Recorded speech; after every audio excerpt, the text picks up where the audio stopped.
Now we're going to talk about lead guitar and how to solo over a blues progression. If you could only play one scale your entire guitar playing career, I would recommend learning the minor pentatonic scale. This scale fits over everything, which is why it's so useful, and that's why we're going to start there. So the word pentatonic, penta, 5 tonic tones. There's 5 different tones in the scale. We'll do this in A. It's going to sound like this.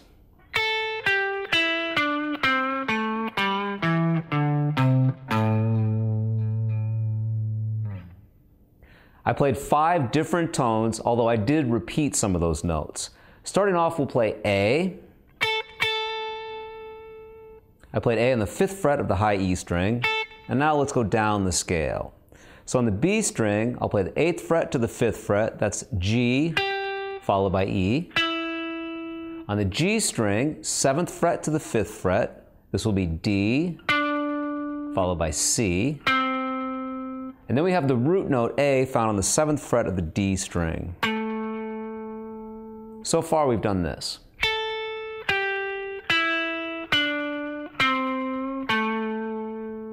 Now let's continue downwards. We can play G on the 5th fret of the D string. On the A string, we'll play the 7th fret, this will be E. 5th fret, that'll be D. Then on the low E string, we can play on the 8th fret, that'll be the note C, followed by the root note A found on the 5th fret. So here's the scale once again.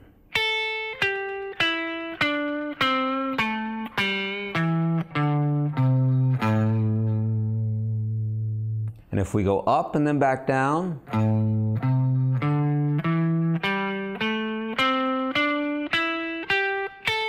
we can even stretch up to the note C on the 8th fret of the high E string.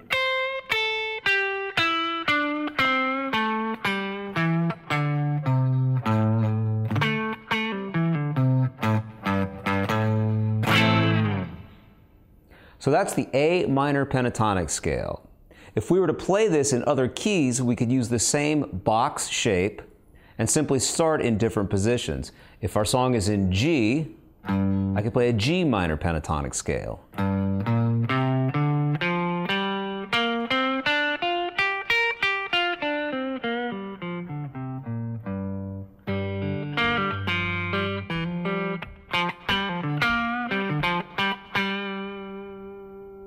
But for now, let's go back to A. Once you're familiar with that minor pentatonic scale, we can add one note to this, and this will be the blue note. What we're going to do is, in the key of A, we're going to add the note E flat, and we'll play the blues scale now. The blues scale is the minor pentatonic with the addition of one extra note. So I'll start from A, play 5 to 8 on the low E string. On the A string, we'll play D, that's on the 5th fret. And now here's the blue note. On the 6th fret of the A string, we'll play that E flat. Now to the 7th fret of the A string.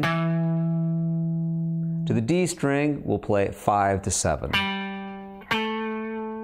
Okay, so we've just done one octave of the blues scale in the key of A.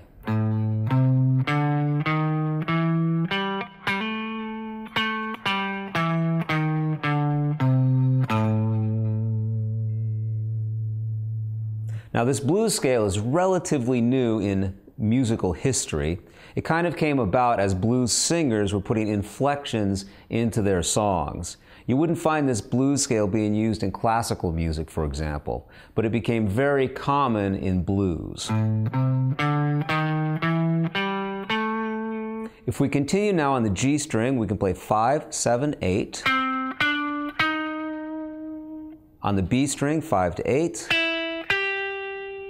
On the high E string, 5 to 8.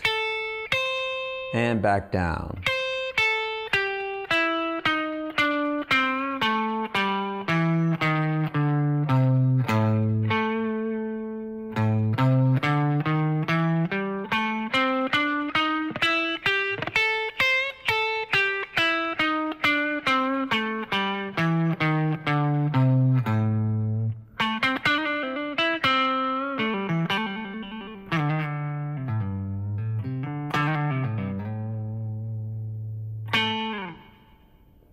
Now before we get into some licks, we're going to extend the range of this pattern just a little bit.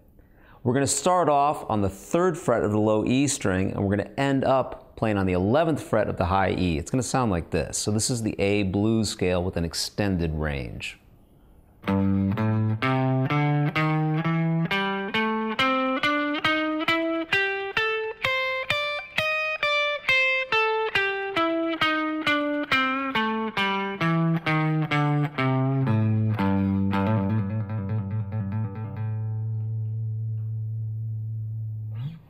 All right, let's take a look at this now. On the low E string, we'll play 3 to 5. On the A string, 3, 5, 6. Shift up to the 7th fret. 5 to 7 on the D string. 5, 7, 8 on the G string. Shift to the 9th fret. On the B string, 8 to 10. On the high E string, 8, 10, 11. And then we'll try and get back down.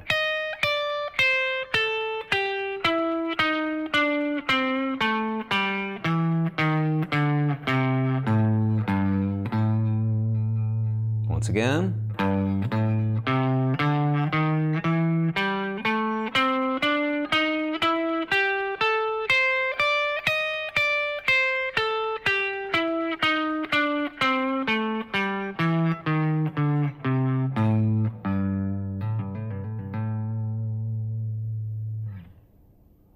So now that we have the notes of the scale, how do we make music?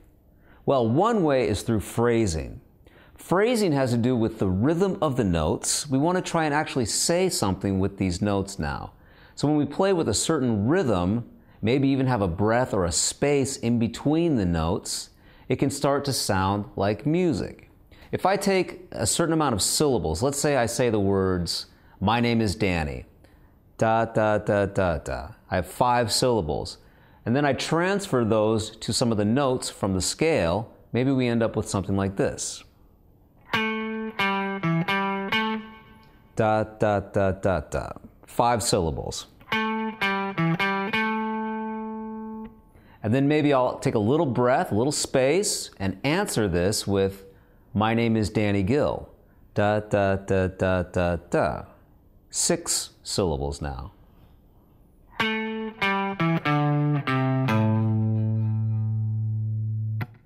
And if I put all of that together, check out this phrase using the notes of the scale that we just learned.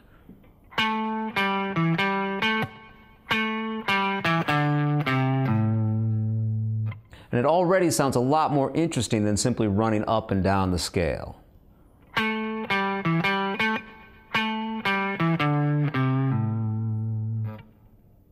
Now, chances are you have a different name than me, different amount of syllables, so you might want to try that out. But let me just show you what I was doing.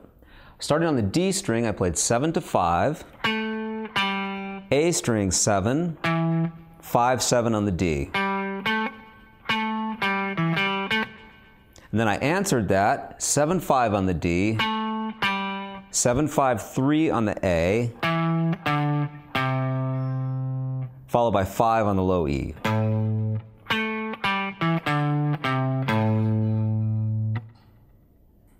So far, we've done this.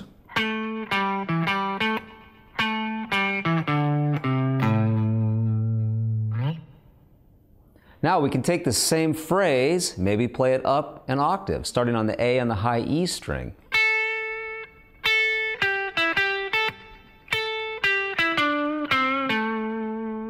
Once again.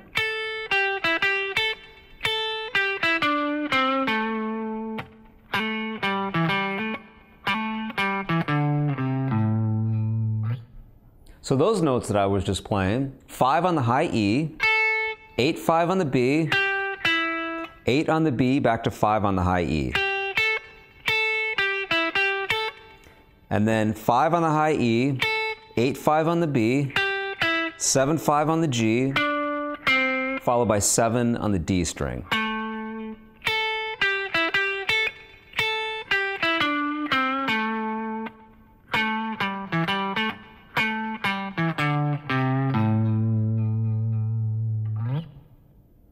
So I was using notes from the A minor pentatonic scale. I can also try and play the same phrase, the same amount of notes, with some other new notes. Maybe I end up with something like this.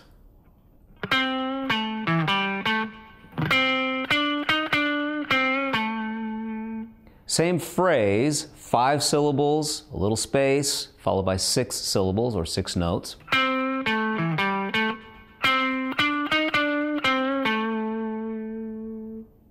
And this time I used the blues scale. I played 5 on the G, 7 on the D, 7 on the A, 5, 7 on the D.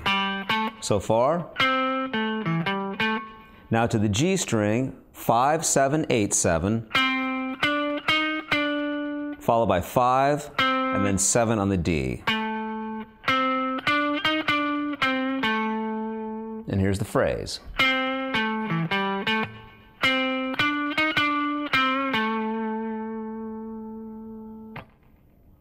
Now, if we talk about some techniques, how about if we throw a slide in there?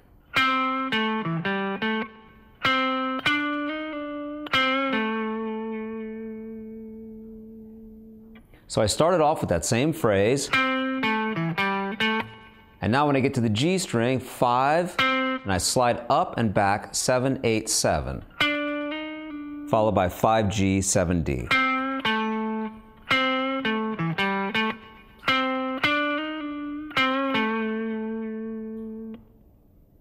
We can also try this with a bend. Check this out.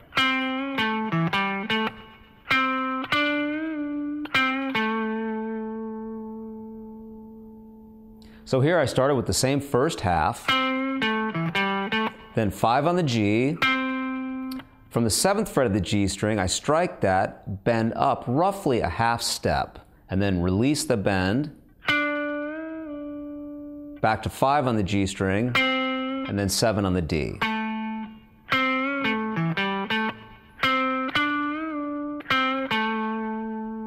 And you can test yourself. If we play on the 8th fret of the G string, that's the note we're trying to bend into from the 7th fret.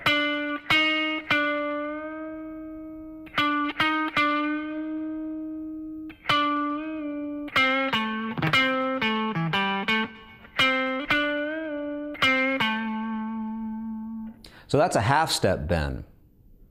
One thing that's common with blues bending is to bend just slightly. Think about a singer just putting some slight inflections onto the words.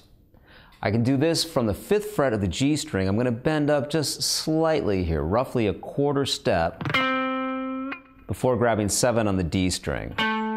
So I'm not bending up a half step,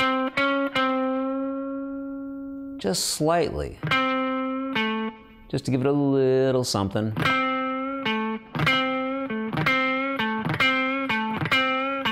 And I also kind of rake across the bottom strings before I get to the G string. It also puts a little extra inflection there into the notes. I like that effect. So if I combine this quarter step bend with the half step bend from the previous lick, maybe the phrase sounds like this.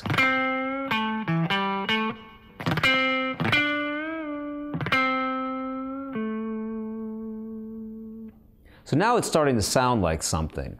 We went from just learning the notes of the scale to talking about phrases to then adding some new techniques. Slides, bends, that roughly a quarter of a step bend.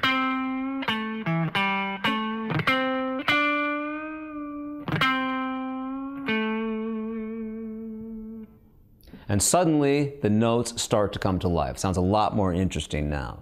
So work on these techniques, try and come up with your own licks. Whenever you do, you should definitely write them down or at least record them so you can then go back and say, aha, I remember that lick that I came up with. That's pretty cool. If you don't document it somehow, then they're gone and you'll be stuck just learning my licks. And of course, you'll probably have some more fun if you learn your own, write your own down, and you can say, hey, check out this lick I just learned.